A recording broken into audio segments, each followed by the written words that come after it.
السلام علیکم ورحمۃ اللہ وبرکاتہ۔ الحمد للہ رب العالمین، اللہم صلی علی محمد وعلی آل محمد وعلی اصحاب محمد۔ تفسیر ابن کثیر کی نشست نمبر 20 کے ساتھ آپ کی خدمت میں حاضر ہیں۔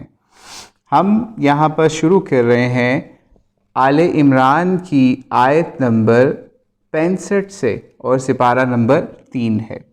تو آئیے اس کا آغاز کرتے ہیں۔ اعوذ باللہ من الشیطان الرجیم۔ یہاں پر مفسر نے آیات جو ہیں اکٹھی کی ہیں 65، 66، 67 اور 68 نمبر۔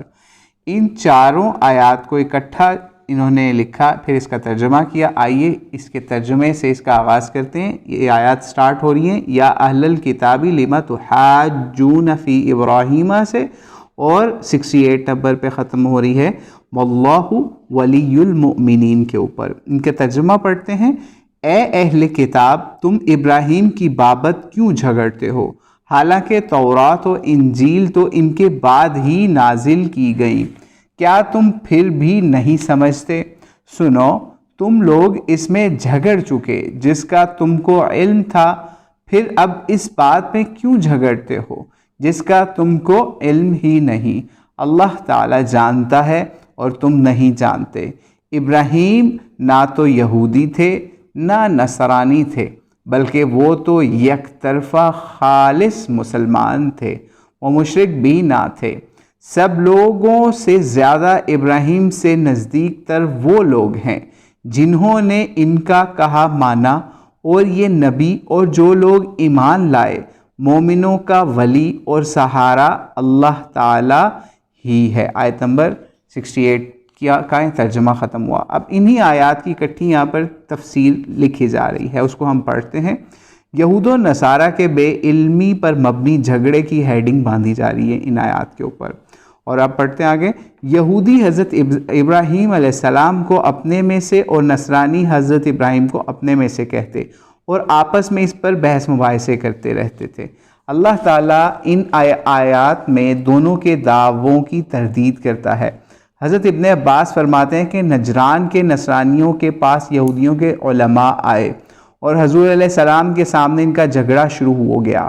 ہر فریق اس بات کا مدعی تھا کہ حضرت خلیل اللہ ان میں سے تھے۔ اس پر یہ آیت اتری۔ یہاں پر ریفرنس دیا جا رہا ہے جس چیز کا، اس کے یہ بھی بتایا جا رہا ہے کہ اس کی سند جو ہے وہ ضعیف ہے۔ ضعفاء المتروکین سے اس کی یہاں پہ ریفر کیا جا رہا ہے اس کو۔ بہرحال اس سے آگے چلتے ہیں۔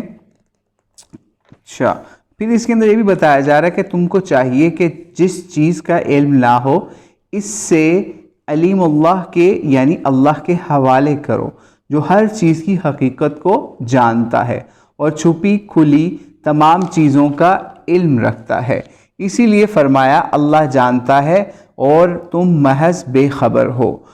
دراصل اللہ کے خلیل حضرت ابراہیم نہ تو یہودی تھے اور نہ نصرانی تھے، وہ شرک سے بیزار مشرکوں سے الگ صحیح اور کامل ایمان والے تھے، اور ہرگز مشرک نہ تھے۔ یہ آیت مثل اس آیت کی ہے سورۃ البقرہ میں جو کہ گزر چکی ہے، وَقَالُوا كُونُوا هُودًا أَوْ نَصَارَىٰ تَهْتَدُوا، یعنی یہ لوگ کہتے ہیں کہ یہودی نصرانی بننے میں ہدایت ہے۔ اس آیت کی طرف یہاں اشارہ ہو رہا ہے۔ پھر فرمایا کہ سب سے زیادہ حضرت ابراہیم کی مطابقت کے حقدار ان کے دین پر ان کے زمانے میں چلنے والے تھے، اور اب یہ نبی علیہ السلام یعنی محمد مصطفیٰ علیہ السلام ہیں، اور آپ کے ساتھ کے ایمانداروں کی جماعت جو مہاجرین اور انصار میں سے ہیں، پھر جو بھی ان کی پیروی کرتے ہیں قیامت تک۔ رسول اللہ فرماتے ہیں ہر نبی کے دلی دوست انبیاء میں سے ہوتے ہیں، میرے دلی دوست انبیاء میں سے میرے باپ اور اللہ کے خلیل حضرت ابراہیم ہیں۔ پھر آپ نے اسی آیت کی فرمائی، اس پہ ترمذی کا ریفرنس دیا جا رہا ہے، لیکن یہاں پر بھی بتا رہے ہیں یہ سند جو ہے اس میں کچھ مسئلہ ہے اور اس کی سند ضعیف ہے سفیان ثوری کے مدلس راوی کے حوالے سے۔ ٹھیک ہے، یہاں پر یہ اگلی آیات شروع ہو رہی ہیں تفسیر کے لیے، آیت نمبر 69 سے 74 نمبر آیات کے اوپر۔ تو یہ آئیے ان آیات کا ترجمہ کرتے ہیں، یعنی آیت نمبر 69 سے 74 تک۔ تو یہ آیات شروع ہو رہی ہیں وَدَّتْ طَائِفَةٌ مِّنْ أَهْلِ الْكِتَابِ سے اور ختم ہو رہی ہیں وَاللَّهُ ذُو الْفَضْلِ الْعَظِيمِ کے اوپر۔ ان کا ترجمہ پڑھتے ہیں، اہل کتاب کی ایک جماعت کی چاہت ہے کہ تم کو گمراہ کر دیں، دراصل وہ خود اپنے تئیں گمراہ کر رہے ہیں اور سمجھتے نہیں۔ اے اہل کتاب، تم باوجود قائل ہونے کے پھر بھی دانستہ کفر کر رہے ہو۔ اے اہل کتاب، باوجود جاننے کے حق و باطل کے ساتھ کیوں خلط ملط کر رہے ہو اور کیوں حق کو چھپا رہے ہو۔ اور اہل کتاب کی ایک جماعت نے کہا، جو کچھ ایمان والوں پر اتارا گیا ہے اس پر دن چڑھے تو ایمان لاؤ اور شام کے وقت کافر بن جاؤ تاکہ یہ لوگ بھی پلٹ جائیں۔ اور آگے یہ آیت نمبر اس وقت یہاں 72 ختم ہوئی ہے، 73 آیت یہاں شروع ہو رہی ہے، اور سوائے تمہارے دین پر چلنے والوں کے اور کسی کا یقین نہ کرو، کہہ دو کہ بے شک ہدایت تو اللہ ہی کی ہدایت ہے، اور یہ بھی کہتے ہیں کہ اس بات کا یقین نہ کرو کوئی جیسا دیا جائے گا جو تم دیے گئے ہو، یا تم سے تمہارے رب کے پاس جھگڑا کریں گے تو کہہ دو کہ فضل تو اللہ ہی کے ہاتھ ہے، وہ جسے چاہے اسے دے، اللہ تعالی وسعت والا اور جاننے والا ہے، یعنی واللہ واسع علیم۔ اب یہ آیت نمبر 74 کی ہم ترجمہ پڑھ رہے ہیں، اپنی رحمت کے ساتھ جسے چاہے مخصوص کر لے، اللہ تعالی بڑے فضل والا ہے، یعنی واللہ ذو الفضل العظیم۔ یہاں پر آیت نمبر 74 بھی ختم ہوتی ہے۔ اب ان آیات کو بھی یہاں پر اکٹھا مفسر نے اس پہ ہیڈنگ باندھی ہے، یہودیوں کی بری خصلتوں کا تذکرہ اس کے اندر ہو رہا ہے۔ یہاں بیان ہو رہا ہے کہ ان یہودیوں کے حسد کو دیکھو کہ مسلمانوں سے کیسے جل اڑ رہے ہیں، انہیں بہکانے کی کیا کیا پوشیدہ ترکیبیں کرتے ہیں، کیسے کیسے مکر و فریب کے جال بچھاتے ہیں، حالانکہ دراصل ان تمام چیزوں کا وبال خود ان کی اپنی جانوں پر ہے، لیکن انہیں اس کا شعور بھی نہیں۔ پھر انہیں ان کی یہ ذلیل حرکت یاد دلائی جا رہی ہے کہ تم سچائی جانتے ہوئے حق کو بھی پہچانتے ہو، اللہ کی آیتوں سے منکر ہو رہے ہو، باوجود علم کے یہ بد خصلت بھی ان میں ہے کہ حق کو باطل کے ساتھ ملاتے ہیں، حق کو باطل کے ساتھ ملا دیتے ہیں۔ ان کی کتابوں میں جو صفتیں رسول اللہ صلی اللہ علیہ وسلم کی آئی ہیں انہیں چھپا لیتے ہیں، بہکانے کی جو صورتیں گھڑتے ہیں ان میں سے ایک کا بیان ہو رہا ہے کہ آپس میں مشورہ کرتے ہیں کہ صبح جا کر ایمان لے آؤ، مسلمانوں کے ساتھ نمازیں پڑھو اور شام کو مرتد بن جاؤ۔ جاہل لوگوں کے دل میں بھی خیال گزرے کہ آخر یہ لوگ جو پلٹ گئے تو ظاہر ہے انہیں اس دین میں کوئی نقص یا برائی ہی دیکھی ہوگی، تو کیا عجب ان میں سے کوئی ہماری طرف لوٹ آئے۔ تبری کا یہاں پر ریفرنس دیا جا رہا ہے اس آیت کی تفسیر کے حوالے سے۔ غرض یہ ایک ہیلا جوئی تھی، شاید اس سے کمزور ایمان والے لوٹ جائے۔ یہ جاننے بوجھنے والے لوگ جب اس دین میں آئے، نمازیں پڑھی اور پھر جو اسے چھوڑ دیا تو ضرور یہاں کوئی خرابی اور نقصان دیکھا ہوگا۔ یعنی یہ یہاں پہ بتایا جا رہا ہے کہ کس طریقے سے یہودی جو ہیں وہ چالیں چلتے تھے کہ ہم جو ہیں شو کریں کہ ہم ایمان لے کے آئے ہیں، پھر اس میں سے اس طرح نکلیں تاکہ لوگ یہی سمجھیں کہ یہ اس لیے نکل آئے ہیں کیونکہ انہوں نے ان لوگوں کی اصلیت جان لی ہے۔ تو یہاں پر اسی کی آیت کی تفسیر کام ہو رہی ہے۔ پھر اس کے بعد یہاں پر آخر میں آتا ہے کہ اس طرح وہ کہتے ہیں تمہارے پاس جو علم ہے اسے مسلمانوں پر ظاہر نہ کرو کہ وہ اسے سیکھ کر تم جیسے ہو جائیں، بلکہ اپنی ایمانی قوت کی وجہ سے تم سے بڑھ جائیں، یا اللہ کے سامنے ان کی حجت و دلیل قائم ہو جائے، یعنی خود تمہاری کتابوں سے وہ تم کو الزام نہ دینے لگیں اور تم پر ہی تمہاری دلیلیں نہ قائم کرنے لگ جائیں۔ اللہ فرماتا ہے تم کہہ دو قل ان الفضل بید اللہ، یعنی تم کہہ دو، اللہ فرماتا ہے کہ تم کہہ دو فضل تو اللہ کے ہاتھ میں ہے، جسے چاہے دے دے، سب کچھ کام اسی کے قبضے میں ہے، وہی دینے لینے والا ہے، جسے چاہے ایمان عمل اور علم و فضل کی دولت سے مالا مال کر دے، جسے چاہے راہ حق سے اندھا اور کلمہ اسلام سے بہرا اور صحیح سمجھ سے محروم کر دے۔ اس کے سب کام حکمت سے ہی ہوتے ہیں۔ وہ وسعت و علم والا ہے، جسے چاہے اپنی رحمت کے ساتھ خاص کر دے۔ وہ بڑا فضل والا ہے۔ اے مسلمانوں، بے حد و بے پایاں احسانات اس نے تم پر کیے ہیں۔ تمہارے نبی کو تمام انبیاء پر فضیلت دی ہے، اور وہ بہت کامل اور حیثیت سے پوری شریعت اس نے تم کو دی ہے۔ ٹھیک ہے، اب ہم آگے چلتے ہیں۔ آیت نمبر 75 تک کی یہاں تفسیر ختم ہو رہی ہے۔ اب ہم اس سے آگے چلتے ہیں۔ آیت نمبر 75 اور 76 یہاں سے آگے سٹارٹ ہو رہی ہے۔ ان کو دونوں آیات کو اکٹھا کر کے اس کا ترجمہ یہاں مفسر نے پرنٹ کیا ہے یا لکھا ہے، اور پھر اس کی تفسیر کی ہے۔ تو یہ آیات شروع ہو رہی ہیں وَمِنْ أَهْلِ الْكِتَابِ سے، اور ختم ہو رہی ہے دوسری آیت نمبر 76 فَإِنَّ اللَّهَ يُحِبُّ الْمُتَّقِينَ کے اوپر۔ ترجمہ پڑھتے ہیں ان دونوں آیات کا۔ بعض اہل کتاب تو ایسے ہیں کہ اگر انہیں تو خزانے کا امین بنا دے تو بھی وہ تجھے واپس کر دیں، اور ان میں سے بعض ایسے بھی ہیں اگر تو انہیں 1 دینار بھی امانت دے تو تجھے ادا نہ کریں۔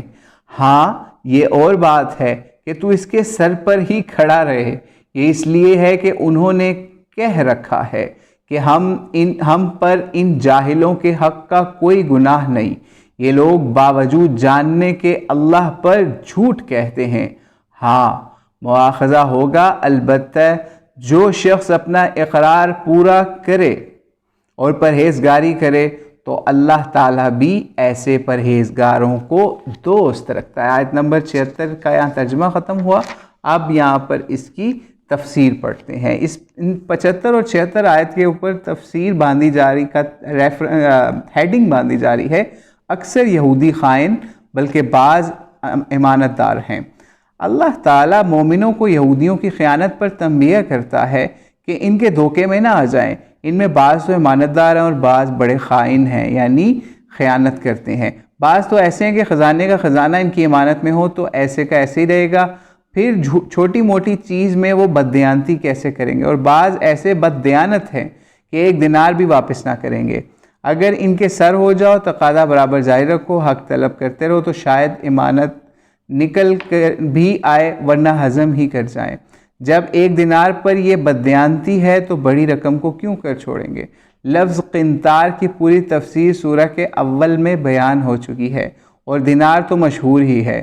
ابن ابی حاتم میں ہے، حضرت مالک بن دینار کا قول مروی ہے کہ دینار کو اس لیے دینار کہتے ہیں کہ وہ دین یعنی ایمان بھی ہے اور نار یعنی آگ بھی ہے۔ مطلب یہ ہے کہ حق کے ساتھ تو لو تو دین، ناحق لو تو نار یعنی آتش دوزخ۔ اس موقع پر اس حدیث کا بیان کرنا بھی مناسب معلوم ہوتا ہے، جو صحیح بخاری شریف میں کئی جگہ ہے اور کتاب الکفالہ میں بہت پوری ہے۔ رسول اللہ صلی اللہ علیہ وسلم نے فرمایا، بنی اسرائیل میں ایک شخص تھا جس نے کسی اور شخص سے 1000 قرض دینار مانگے۔ اس نے کہا گواہ لاؤ، کہا اللہ ہی گواہ کافی ہے۔ اس نے کہا ضامن لاؤ، اس نے کہا میں ضمانت بھی اللہ کی دیتا ہوں۔ اس پر وہ راضی ہو گیا، وقت کی ادائیگی مقرر کر کے رقم دے دی۔ وہ اپنے طری کے سفر میں نکل گیا۔ جب کام کاج سے فارغ ہوا تو دریا کے کنارے کسی کا جہاز کا یا کشتی کا انتظار کرنے لگا، لیکن وہ نہ آ سکی یہاں پہ۔ اب اس شخص نے کیا کیا، اس کی کیونکہ مہلت یا مدت پوری ہو چکی تھی کہ اس کا قرض کا ادا کرنا ہے، تو لیکن سواری نہ ملی۔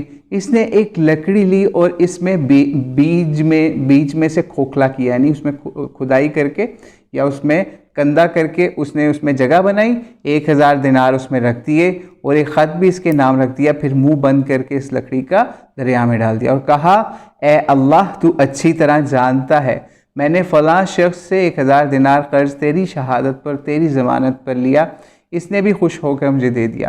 اب میں نے ہر چند کشتی ڈھونڈی جا کر اس کا حق کے مدت کے اندر ہی ادا کر دوں، لیکن وہ کشتی نہ ملی۔ اب میں عاجز آ کر تجھ پر بھروسہ کر کے اسے دریا میں ڈال دیتا ہوں، تو اسے اس شخص تک پہنچا دے۔ یہ دعا کر کے لکڑی کو سمندر میں ڈال کر چل دیا۔ لکڑی پانی میں ڈوب گئی۔ یہ پھر بھی تلاش میں رہا کہ کوئی سواری مل جائے تو اس کا حق ادا کرائے۔ ادھر یہ قرض خواہ شخص دریا کے کنارے آیا کہ شاید وہ مقروض شخص کشتی میں آ رہا ہو۔ جب کشتی کوئی نہ آئی تو جانے لگا تو ایک لکڑی کنارے ہوئے دیکھی، سمجھ کر لے گیا کہ جلانے کے کام آئے گی۔ گھر جا کر اسے چیرا تو مال اور خط نکلا۔ کچھ دنوں بعد قرض لینے والا شخص آیا اور کہا میں جانتا ہوں کہ وہ جانتا ہے کہ میں نے ہر چند کوشش کی، سواری نہ ملی، تو پھر اب میں آپ کے پاس آیا ہوں تو مدت گزرنے سے پہلے ہی آپ کا قرض ادا کر دوں گا، لیکن سواری نہ ملی تھی اس لیے دیر ہو گئی۔ اس نے کہا تو نے جو رقم بھیجی تھی وہ اللہ نے مجھے پہنچا دی، تو اب یہ رقم اپنی واپس لے جا اور راضی خوشی لوٹ جا۔ یہ بخاری شریف میں تعلیق کے ساتھ بھی ہے لیکن جزم کے صیغے کے ساتھ بھی، یعنی بعض جگہ سند وارد بھی ہے اور کتابوں میں بھی یہ روایت، دیگر کتابوں میں بھی یہ روایت ہے۔ پھر فرماتا ہے امانت و خیانت کرنے پر حقدار کے حق کو ادا نہ کرنے پر آمادہ کرنے والی چیز، ان کا یہ غلط خیال ہے۔ ان بے دینوں کا، ان ان پڑھوں کا مال کھا جانے میں ہمیں کوئی حرج نہیں، ہم پر یہ مال حلال ہے جس پر اللہ فرماتا ہے یہ اللہ پر جھوٹ ہے۔ ان کا علم خود بھی ہے کیونکہ ان کی کتاب خود انہیں بھی ہے کہ کیونکہ ان کی کتابوں میں بھی ناحق مال کو اللہ نے حرام قرار دیا، لیکن یہ بے وقوف خود اپنی منمانی اور دل بھاتی باتیں گھڑ کر شریعت کے رنگ میں انہیں رنگ لیتے ہیں۔ ابن عباس سے لوگ مسئلہ پوچھتے ہیں کہ ذمہ کفار کی مرغی، بکری وغیرہ کبھی غزوے کی حالت میں مل جاتی ہے تو ہم سمجھتے ہیں اس کے لینے میں کوئی حرج نہیں۔ آپ نے فرمایا ٹھیک یہی اہل کتاب بھی کہتے تھے، امیوں کے ہاں مال لینے میں ہم پر کوئی حرج نہیں۔ سنو جب وہ جزیہ ادا کر رہے ہیں تو ان کا کوئی مال تم پر حلال نہیں، ہاں خوشی سے دے دیں تو اور بات ہے۔ یہاں پر عبدالرزاق کی سند بیان کی جا رہی ابن عباس کے قول کے اوپر، لیکن اس کی سند بھی ضعیف ہے۔ سعید بن جبیر فرماتے ہیں جب اہل کتاب سے حضور علیہ السلام نے یہ بات سنی تو فرمایا دشمنان نے اللہ جھوٹے ہیں، یعنی یہود۔ جاہلیت کی تمام باتیں میرے قدموں تلے مٹ گئیں مگر امانت کے وہ ہر فاسق و فاجر کی پھر بھی ادا کرنی پڑے گی۔ یہاں پہ تبری کا ریفرنس دیا جا رہا ہے لیکن سعید بن جبیر کی روایت کو مرسل قرار دے کے ضعیف کہا جا رہا ہے۔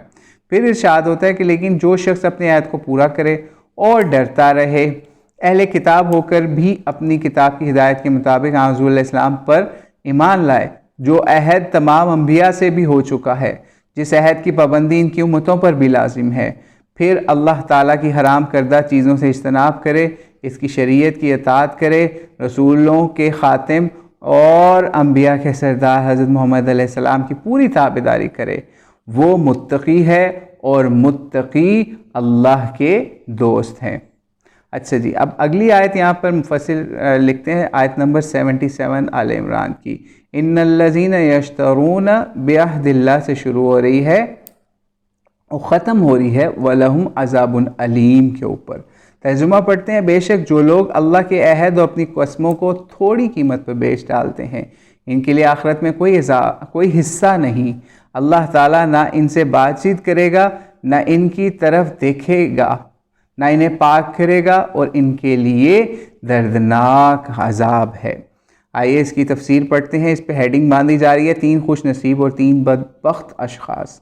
آیت نمبر 77 یعنی جو اہل کتاب اللہ تعالیٰ کے عہد کا پاس نہیں کرتے، نہ حضور علیہ السلام کی اتباع کرتے ہیں، نہ آپ کی صفتوں کا ذکر لوگوں سے کرتے ہیں، نہ آپ کے متعلق بیان کرتے ہیں، اس طرح جھوٹی قسمیں کھاتے ہیں، ان بدکاریوں سے وہ اس ذلیل و فانی دنیا کا فائدہ حاصل کرتے ہیں، ان کے لیے آخرت میں کوئی حصہ نہیں ہے، نہ ان سے اللہ کو کوئی پیار محبت کی بات کرے گا اللہ ان سے، نہ ان پر رحمت کی نظر ڈالے گا اور ان کے گناہوں کو پاک صاف بھی نہیں کرے گا بلکہ انہیں جہنم میں داخل کرنے کا حکم دے گا، وہاں وہ دردناک سزائیں بھگتتے رہیں گے۔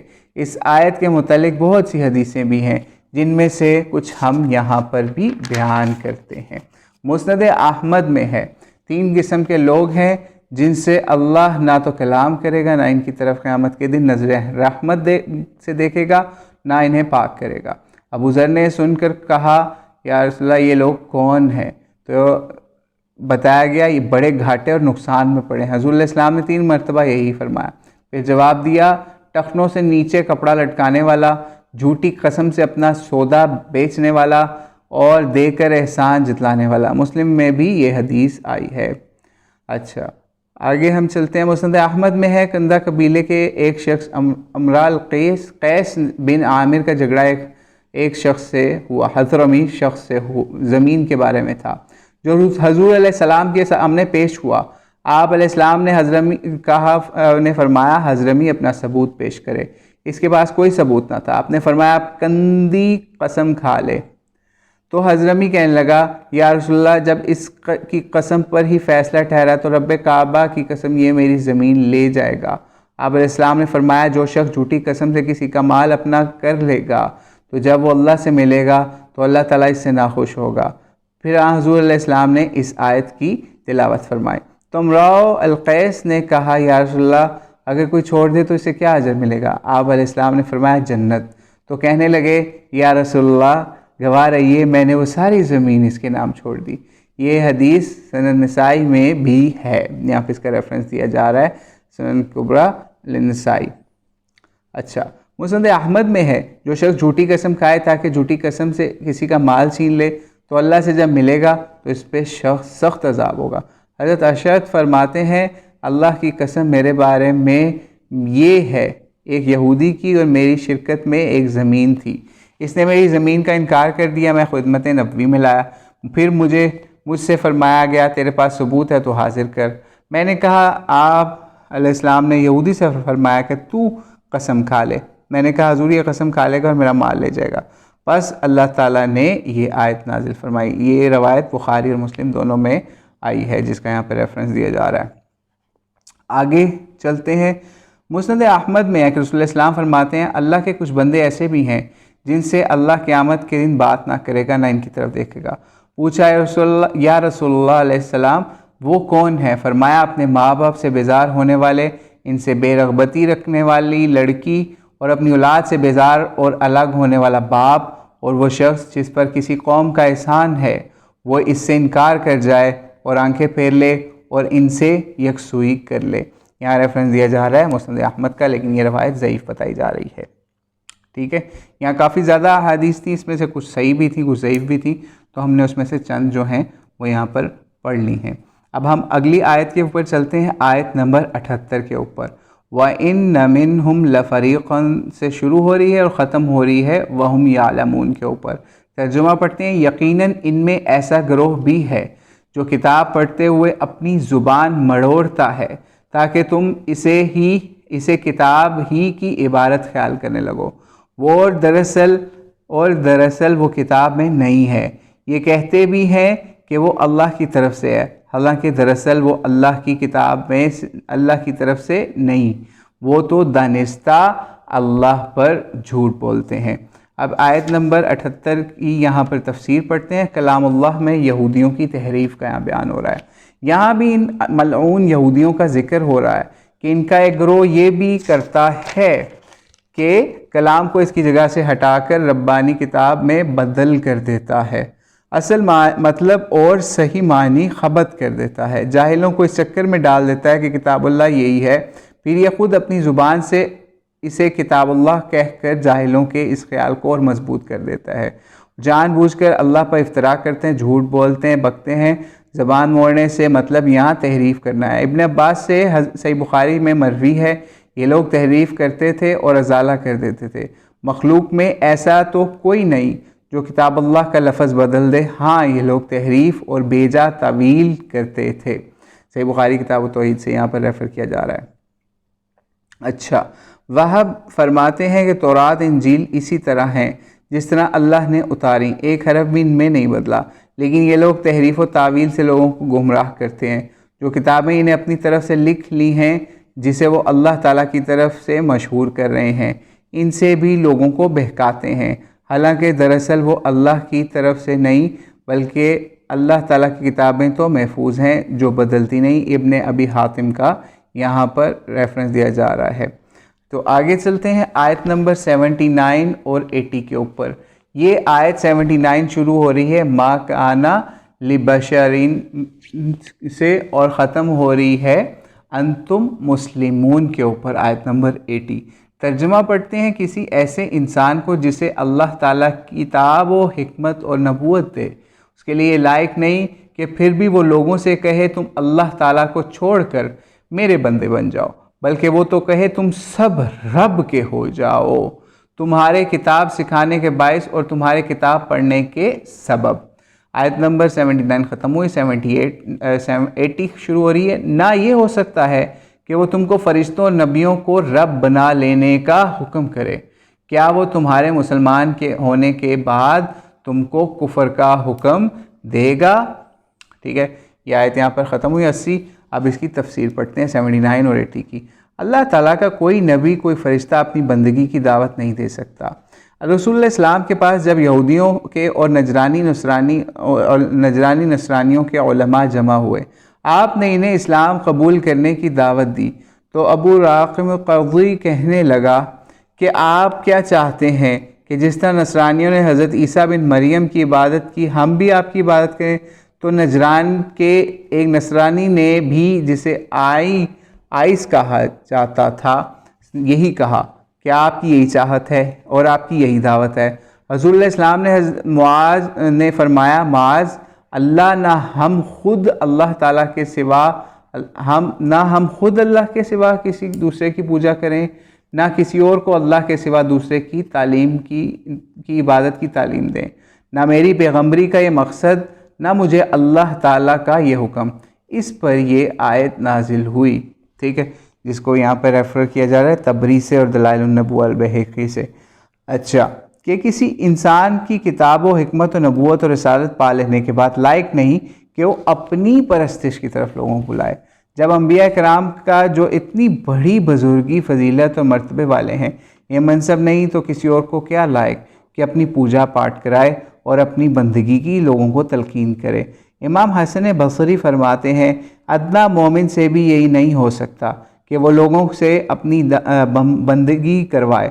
یہاں یہ اس لیے فرمایا کہ یہود و نصارہ آپس میں ہی ایک دوسرے کو پوجتے تھے۔ اچھا آگے قرآن پاک کی آیت بھی بتائی جا رہی ہے، اتخذوا احبارهم ورهبانهم اربابا من دون اللہ والی آیت، یعنی یہ آیت یہاں پر سورۃ توبہ کی ریفر کی جا رہی ہے، یعنی ان لوگوں نے اللہ کو چھوڑ کر اپنے عالموں اور درویشوں کو اپنا رب بنا لیا۔ مسند احمد ترمذی کی وہ حدیث بھی آ رہی ہے کہ حضرت عدی بن حاتم نے رسول مقبول کی خدمت میں عرض کیا، وہ تو ان کی عبادت نہیں کرتے تھے، تو آپ علیہ السلام نے فرمایا کیوں نہیں؟ وہ ان پر حرام کو حلال اور حلال کو حرام کر دیتے تھے، یہ ان کی مانتے چلے جاتے تھے، یہی ان کی عبادت تھی۔ یہاں پر ریفر کیا جا رہا ہے ترمذی کو۔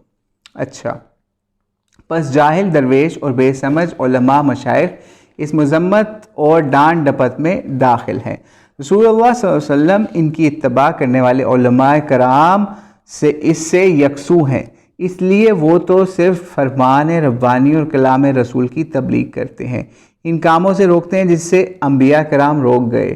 اللہ کے بھیجے ہوئے انبیاء تو خالق و مخلوق کے درمیان سفیر ہیں اور حق رسالت ادا کرتے ہیں، امانت ربانی احتیاط کے ساتھ بندگان رب عالم کو پہنچا دیتے ہیں، نہایت بیدار مغزی، مکمل ہے ہوشیاری، کمال نگرانی اور پوری حفاظت کے ساتھ وہ پوری دنیا کے خیر خواہ ہوتے ہیں، وہ احکام الہی پہنچانے والے ہوتے ہیں۔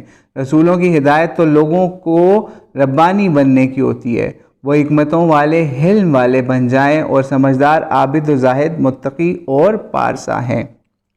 اچھا، حضرت ضحاک فرماتے ہیں کہ قرآن سیکھنے والوں پر حق ہے کہ وہ باسمجھ ہوں۔ تعلمون کو اور تعلمون دونوں قرات یہاں پر ہیں، پہلے کے معنی ہیں سمجھنے کے، دوسرے کے معنی ہیں تعلیم دینے کے۔ تدرسون کے معنی یہاں ہیں الفاظ یاد کرنے کے۔ پھر ارشاد ہے کہ وہ یہ حکم نہیں کرتے اللہ تعالیٰ کے سوا اوروں کی عبادت کرو، خواہ وہ نبی ہو، بھیجا ہوا، خواہ فرشتہ ہو، قرب خدا یا قرب ربانی والا ہو، یہ تو وہی کر سکتا ہے جو اللہ کے سوا دوسرے کی عبادت کی دعوت دے، جو ایسا کرے اس نے کفر کیا، اور کفر نبیوں کا کام نہیں، ان کا کام تو ایمان ہے، اور ایمان ہے اللہ وحدہ کی عبادت و پرستش کا۔ تو یہاں پر آیت نمبر 80 بھی سورہ آل عمران کی پارہ نمبر 3 کی ختم ہوتی ہے۔ تو اللہ سے دعا ہے کہ اللہ تعالیٰ جو ہم نے پڑھا اس کو قبول و منظور فرمائے، اور پوری دنیا میں مسلمانوں پہ جو ظلم و ستم ہو رہی ہے، خاص کر